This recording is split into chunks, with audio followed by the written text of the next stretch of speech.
Sebenarnya dalam pemilu, terkhusus pemilihan di kabupaten dan pemilihan di provinsi tingkat 2 dan tingkat 1, kecanggihan partai itu yang dituntut bukan jumlah pengurusnya, Hmm. tetapi adalah kemampuan dalam menyusun calegnya. Hmm. Nusantara artinya partai yang nasional tanpa membedakan suku, ras, agama, dan umur, tanpa membedakan asal seorang, tapi yang terpenting adalah bagaimana generasi muda, seluruh komponen bangsa bisa berkontribusi dengan partai PKN.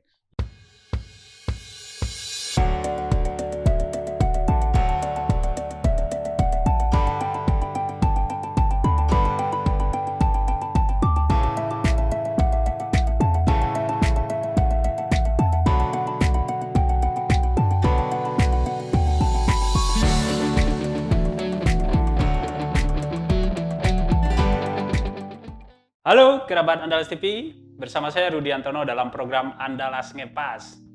Saat ini kita akan berbincang dengan politisi, masih muda ya, masih muda insya Allah. Relatif muda, politisi dan pemegang mandat pembentukan pimpinan daerah Partai Kebangkitan Nusantara. Yang bersangkutan adalah Dedi Rahmanto Putra. Tapi kita biasa dipanggil Dedet. Udah. Ya. PKN. Dari Golkar ke PKN ini loncatannya luar biasa ini. Dulu pernah menjadi anggota DPRD Pesisir Selatan dari Partai Golkar. Lalu menjadi ketua DPRD. Kemudian mencalon sebagai Bupati Pesisir Selatan dan sekarang memilih ke Partai Kebangkitan Nusantara. Ini kan loncatannya luar biasa ini. Ini ada apa ini? Apa yang ada dalam pikiran para politisi muda ini? Sebenarnya persoalan partai politik pada konteks zaman sekarang ya, mungkin hampir dikatakan partai politik ini sebagai organisasi ataupun yang kita pahami adalah sebagai alat dalam memperjuangkan idealisme kita dalam berkontribusi terhadap pembangunan bangsa dan negara atau setidaknya di daerah kita masing-masing. Jadi karena partai politik ini sebagai sebuah alat, tentu kita mencari alat yang sesuai dengan apa yang akan kita kerjakan di masa yang akan datang. Partai Golkar sebelumnya, tempat saya berkiprah, adalah partai yang besar, partai yang terus bertransformasi.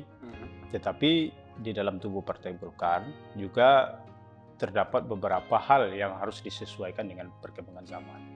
Saya melihat Partai Kebangkitan Nusantara adalah partai kekinian yang rasanya bagi saya, memang subjektif saya menilai, lebih memberikan peluang kepada saya, kepada angkatan yang relatif muda untuk bisa lebih berkembang secara maksimal. Nah, dengan dasar seperti itu, kita memilih Partai PKN, menawarkan hal-hal baru kepada generasi muda, apalagi zaman sekarang kan zaman 4.0 ya, tentu seluruh instrumen masyarakat harus menyesuaikan dengan arus besar ini. Jadi kan tidak ada yang abadi dalam perjalanan seseorang, termasuk kecuali politik, perubahan itu sendiri gitu kan. Yang politiknya tetap, tapi kendaraannya yang mungkin menyesuaikan dengan keadaan zaman dan tantangan yang akan kita hadapi ke depan. Dulu kita di zaman Orde Baru misalnya, di dalam doktrin pelajaran PPKN misalnya, kita dikenalkan dengan wawasan Nusantara, di mana negara kita itu terdiri dari pulau-pulau berbatasan dengan negara ini dan negara itu. Tapi pada zaman sekarang dengan kemajuan teknologi, batas negara itu rasanya sumir, hanya garis di atas peta dengan perkembangan teknologi. Jadi saya mengambil pedoman ke sana sebagai sebuah iktibar. Partai pun harus menyesuaikan dengan perkembangan zaman. Apakah partai sebelumnya tidak bisa menyesuaikan atau bagaimana? Bisa, semuanya dalam bertransformasi. Cuma partai PKN ini betul-betul di-hire dari awal dengan perkembangan zaman yang ada sekarang. Sebagai contoh misalnya, contoh yang sederhana. Dulu kalau kita mau bikin usaha, perlu sebuah toko, mesti ada penjaganya, mesti ada jam buka dan jam tutupnya. Zaman sekarang anak-anak muda sekarang bikin toko di dunia maya, buka 24 jam tanpa harus ada penjaga tokonya dan jaringannya luas kemana-mana. Jadi dengan demikian mau tidak mau, ya kan suka tidak suka, partai politik pun harus melakukan transformasi. Saya melihat di PKN ini peluang kita sebagai anak muda atau yang relatif muda ini bisa atau mendapatkan posisi yang lebih bisa berkembang untuk mengembangkan potensi dibandingkan dengan beberapa partai yang mungkin sejarahnya sudah panjang dan kemudian dengan sejarah yang panjang itu gerbongnya juga terlalu panjang. PKN menawarkan lompatan-lompatan itu, mudah-mudahan suatu saat mendapatkan momentum yang pas bagi anak muda untuk bisa lebih berkiprah. Saya kira demikian. Kalau untuk saya ini kan baru menerima mandat, berarti cukup berat kerjanya. Tahun depan kan sudah mulai juga verifikasi, kalau nggak salah tahapan udah mulai ya. Ya, kita sudah mendapatkan warning juga dari DPP PKN bahwasanya tahapan verifikasi itu harus sudah dimulai dari sekarang. Ya kan semua partai kan verifikasi. Cuma kita partai baru verifikasinya tentu lebih rigid. Mulai dari SK kepengurusan, kemudian kantornya di mana dan anggotanya siapa saja. Dan itu sudah kita mulai, kita punya timeline-nya itu sudah kita atur sedemikian rupa. Mudah-mudahan per April 2022 kita bisa mengajukan kepada Komisi Pemilihan Umum untuk dilakukan tahapan verifikasi sebagaimana mestinya. Kalau udah sebagai pemegang mandat, targetnya untuk pembentukan itu? Kan target nasional kan itu baru mandat kan? Baru mandat. Jadi pemegang mandat ini ada 3 orang ini. Siapa Pertama aja senior kita Bang Marzul Ferry. Kemudian saya sendiri Dedi Rahmanto Putra dan satu lagi Dauk Mael Sadias sekarang beliau lagi konsentrasi untuk bagian Sumatera Barat, Solo kesananya, Solo Raya, Sijujung dan seterusnya. Jadi verifikasi ini kan aturan mainnya kan harus ada di 100% provinsi ya. Kemudian 75% kabupaten kota. Dengan komposisi 30% harus diisi oleh kuota perempuan.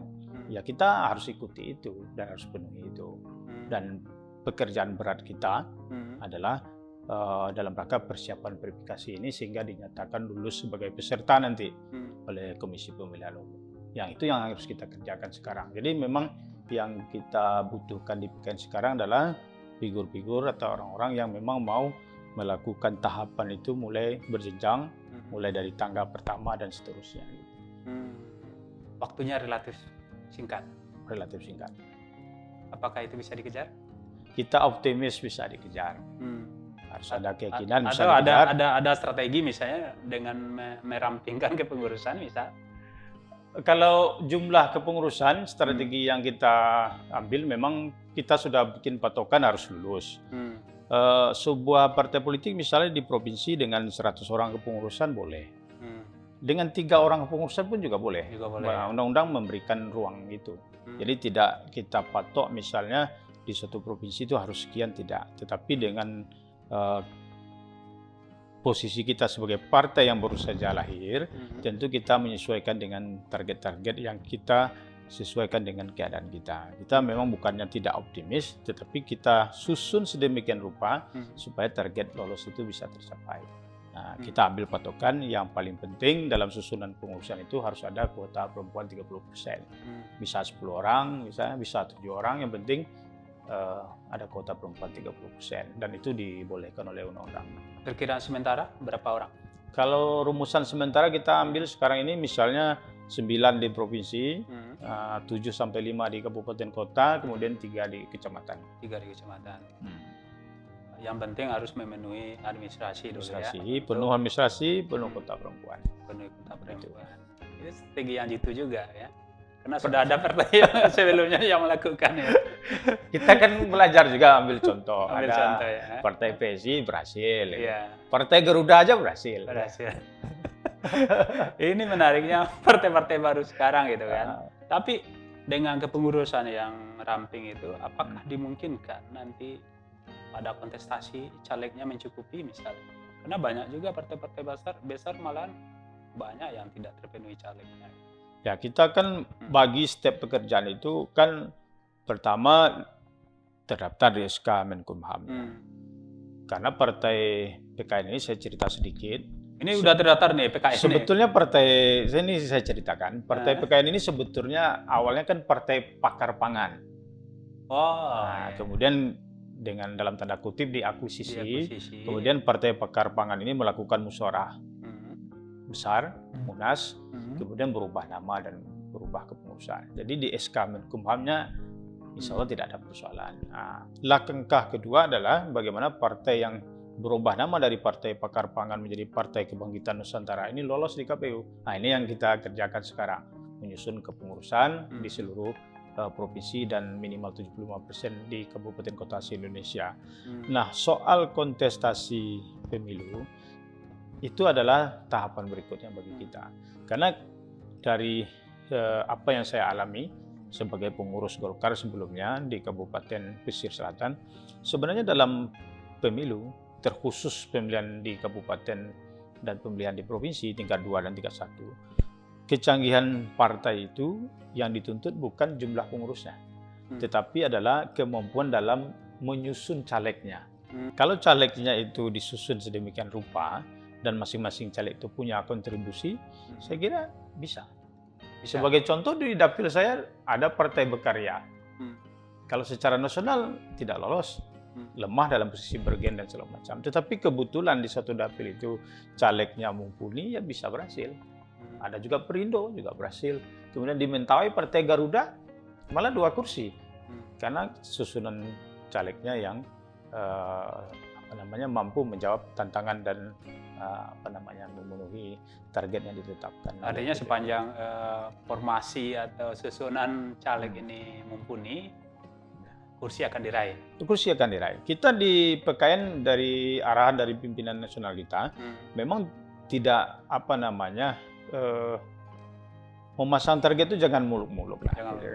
Baru lahir kemudian harus duduk, misalnya lulus di DPR dengan parliamentary threshold 4% misalnya. Itu target semua partai. Kita juga target demikian, tetapi itu tidak menjadi prioritas pertama. Prioritas pertama di PKN adalah bagaimana kader partai PKN nanti, caleg-caleg partai PKN nanti bisa mengisi kursi di legislatif tingkat 2 dan tingkat 1. Kalaupun di nasional nanti berhasil, itu saya kira itu suatu bonus lah. Bonus yang biasa. Ibarat tanaman ini, itu kan. Ini terbaliknya, biasanya orang kan kejarnya PT kan. Ini dikejarannya daerah ini. Supaya mimpinya jangan tinggi-tinggi. Kita harus realistis juga kan.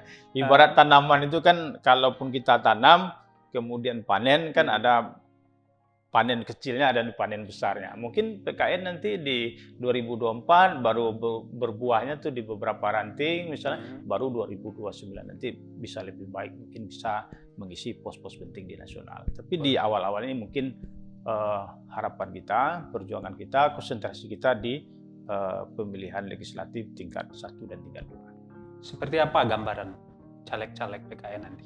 Kalau zaman sekarang kan dalam menyusun caleg itu, yang pertama kita cari, kita tidak patokan umur ya.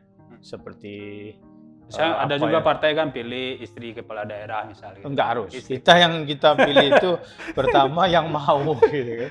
Karena kalaupun dia istri kepala daerah, tapi kalau nggak mau juga nggak berhasil.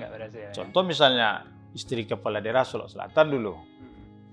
Istri Pak Musni Zakaria tidak berhasil.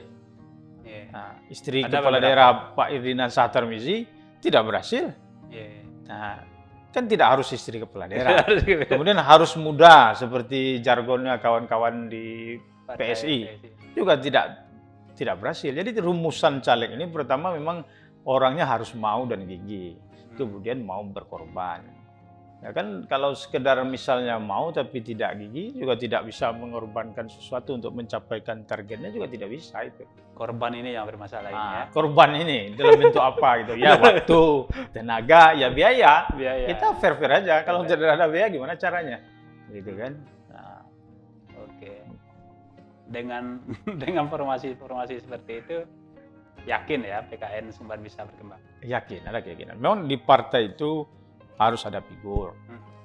Kemudian misalnya didukung dengan kepengurusan yang punya pengalaman dari organisasi. Dan juga didukung dengan kebutuhan-kebutuhan real yang tidak bisa kita elak dalam pembiayaan. Kan tidak mungkin juga partai berjalan tanpa ada pembiayaan. Nah, pembiayaan yang ada di PKN sekarang, kita melakukan pola gotong royong sampai nanti tahap lulus dalam verifikasi di Komisi Pemilihan Umum. Nanti kita bicarakan lagi, ada format-format yang kita simpan, yang kita coba negosiasikan ke beberapa kawan-kawan yang ada minat berkiprah dalam partai politik sesuai dengan platform partainya, ya kan? Nusantara artinya partai yang nasional tanpa membedakan suku, ras, agama, dan umur, tanpa membedakan asal-usul orang, tapi yang terpenting adalah bagaimana generasi muda, seluruh komponen bangsa bisa berkontribusi dengan partai PKN yang harus menyesuaikan dengan perubahan zaman. Apa tawaran utama sehingga dipilih? PKN saya kira tawarannya partai ini kan salah satu instrumen dalam demokrasi. Suka atau tidak suka, partai politik harus hadir dalam demokrasi.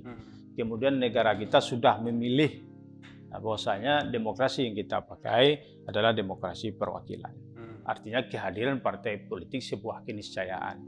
Nah, kita menawarkan kepada masyarakat, ya kan, sebuah partai politik. Memang kalau perkembangan sekarang itu agak tabu menyampaikan bahwa partai politik itu seperti sebuah produk yang mesti ditawarkan. Tetapi yang kita tawarkan di sini adalah kesempatan. Kesempatan. Ya kan? Nah, kepada orang-orang yang mau, kepada orang-orang yang ingin berkiprah, kepada orang-orang yang mungkin banyak aktivitas di luar, tetapi tidak langsung bersentuhan dengan pemerintahan dalam artian mengurusi hajat hidup orang banyak. Misalnya Bung Rudi aktif atau owner di Andalas TV. Bung Rudi hanya bisa memberikan influence kepada masyarakat untuk lebih cerdas, lebih apa. Tapi kalau Bung Rudi ingin berbuat lebih banyak, menyangkut tentang kepentingan banyak orang, Bung Rudi punya idealisme, punya keberpihakan, ya harus di partai politik. Kalau di luar bukan tidak boleh, boleh.